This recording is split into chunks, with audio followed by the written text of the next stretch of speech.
So this is insane that I'm here right now, to begin with. This is crazy. I'm here for the absolute worst reason, because I lost my cell phone. I mean, we all know what it's like to lose your phone. We're always like, where's my phone, where's my phone? But this phone right here was so much more than that to me. This phone was my golden ticket. It led me on this crazy adventure that honestly, you could never even make up. Why am I here right now? It's just so crazy because I lost this phone. So the story begins about a year ago. I was at my favorite bar in New York City in the East Village. I was having happy hour, $20 bottle of wine, just having fun, chatting with my coworkers. I swear I wasn't that drunk. I swear. That's what I tell people. I go, I wasn't that drunk, believe me. So what happened was, I put my phone on the table, and 1 minute, I look away, it's gone. So I did what anyone else does in that situation. You freak out, you turn the bar upside down. Everyone get up right now! I need to find my phone! But then I just couldn't find it. And you know, I had my friend call it, and it goes straight to voicemail, which is, of course, the international sign of phone death. So I had to get a new phone. Next day, I get a new phone. Forget about the old one. It's gone forever. So basically, fast forward 6 months later, and I'm sitting on my couch. I'm just like on Instagram, looking for something to post, when I notice all of these pictures showing up in my photo stream of people on a scooter, storefronts, like industrial. I'm like, what is going on with my phone? Am I being hacked right now? Fireworks, and then the weirdest part. There was tons and tons of pictures of this guy taking selfies with an orange tree. And so I'm like, what? What is going, like honestly, what is going on with my phone? So I don't really do anything about it for a couple weeks. I kind of tell my friends about it. I'm like, you guys got to check out my phone. This crazy thing is happening. Until I talked to a friend of mine, and he says, well, did you lose your phone recently? And I said, yeah, a while ago, though. And he said, you know most stolen iPhones end up in China. Boom, my phone is in China. I go to the Apple store. Sure enough, they're like, yeah, your phone's in China. And I was like, OK. Go home. Mystery solved. I feel like Scooby-Doo. I'm like, I got it. And so then just in China, somehow, who knows? So then a little bit about me. I work for a website called Buzzfeed.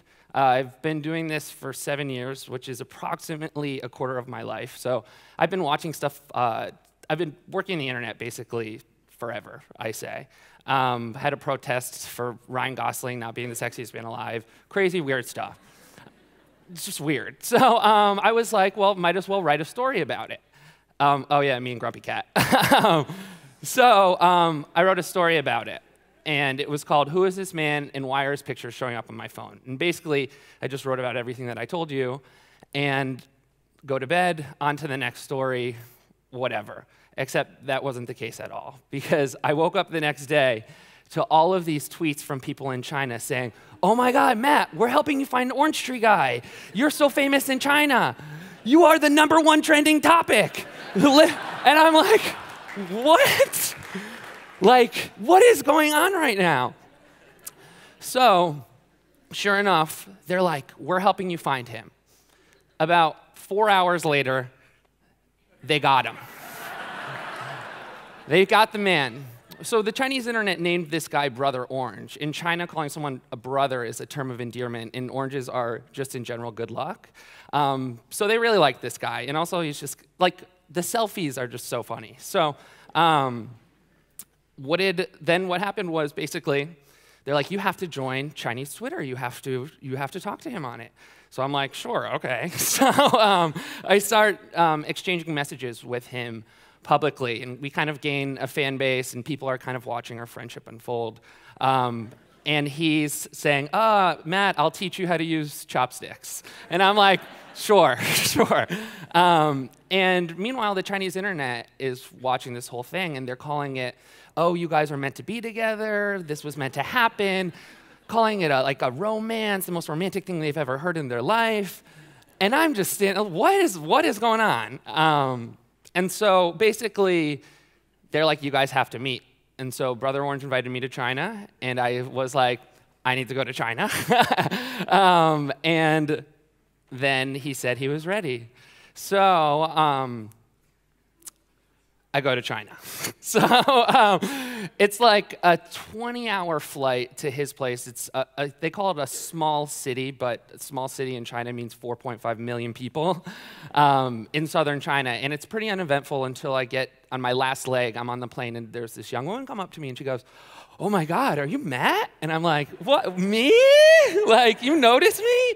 And it's like, I've never been noticed before in my life. So I just was like, "Oh, wow, yeah, hi, nice to meet you." And so we take a selfie, and we get off the plane, and I walk to the baggage claim. And so when I get to the baggage claim, I was supposed to meet Brother Orange's uncle, and he was supposed to drive me to his house, but that's not what happened at all. It was crazy.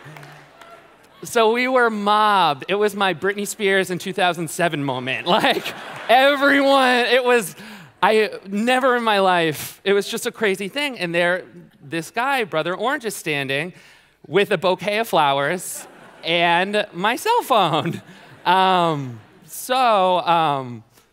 Immediately, I noticed something about this guy. This guy's awesome.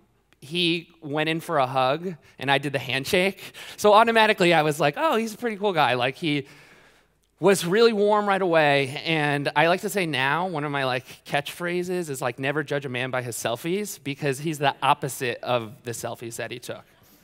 So then what happened was, for the next 4 days, we went on this crazy adventure. I felt like half politician, half Katy Perry. Like, it was just nonstop, all over the place. Cameras following us.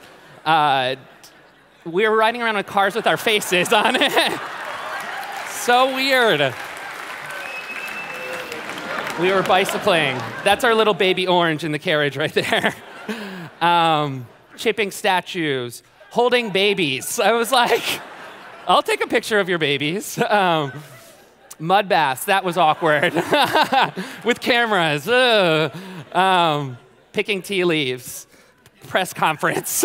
Bro Orange and Matt. Because, you guys, I lost the cell phone. That's it. Titanic pose. Selfie stick. And lots of drinking, of course. So over the course of this time is when I really... Oh, this was the weirdest part, actually. I forgot. I think I accidentally endorsed a bunch of products because they kept on asking me. They were like, can you hold this and we'll take a picture of you with it? And so I'm pretty sure my name is somewhere weird in China now. But over this time, I really got to know this guy. And so as you guys can see, me and Brother Orange are like literally polar opposite people. I'm like a 28-year-old gay dude from New York City that works at Buzzfeed making lists all day. And he's this 40-year-old Southern China man with 4 children and owns a restaurant. So we're like the complete opposite people. But it's so crazy how much that you can communicate with someone without speaking a word at all, which sounds cheesy, but it's also just, if you've ever tried it before, you can show a lot just with like hand gestures and movements, and the thumbs up is the international sign of good, good, good, good. So basically, and people find it hard to believe because we really did become a team along the way, because most friendships are based on shared experiences, and we went through a crazy experience, like no other. And we really did, of course we had to do that.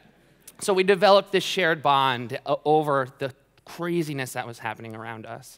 And so for 6 days, it was absolute craziness until the last day, Brother Orange fired everyone. He said, everyone get away, no more press. And we were followed by 2 buses of press. So it was like, he was like, I don't want this anymore because I really want to show you part of my real life. So we went to his childhood home, and he shared with me kind of his experiences.